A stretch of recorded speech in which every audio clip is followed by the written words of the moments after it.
शिकार हो जईबू।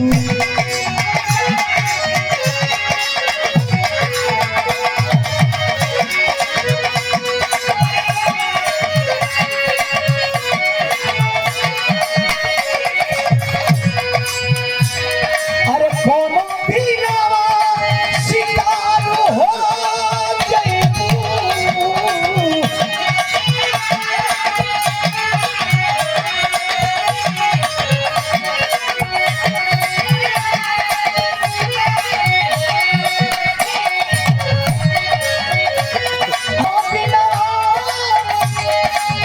कोनो बिनावा शिकार हो जईबू। ए हो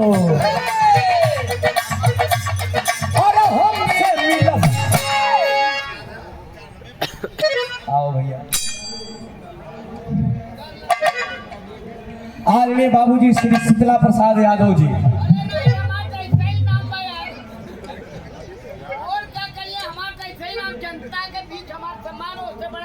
ये पुरस्कार आइल बा, आपके कोट कोट प्रणाम, दिल से धन्यवाद बाबूजी के कोट कोट प्रणाम बा, दिल से धन्यवाद बा, आशीर्वाद की कामना ताज जिंदगी रहे।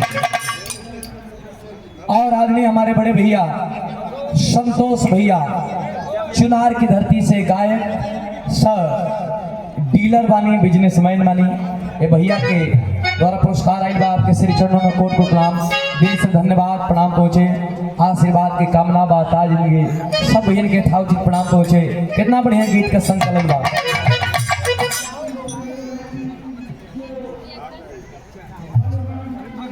और ए बहन प्रियंका सिंह के द्वारा पुरस्कार शानदार 500 रुपया आइल बा, आपके बहुत बहुत धन्यवाद बा सब भैया के ठाव जी। जरा जोरदार ताली बजा के आप लोग स्वागत करें इस बिटिया का।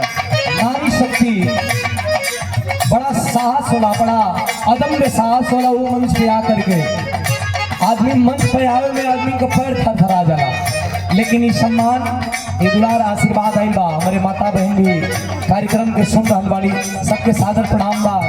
बड़ा सुंदर रवीना का झटका भी देखे के मिलल भाई। ये भाई तो हम तो देखा हम झटका के स्पेशलिस्ट है। अगर झटका का कौन हॉस्पिटल खुली तो वो हॉस्पिटल का मेन डॉक्टर हम ही रहो, और झटका का जवाब झटका से दे देता है।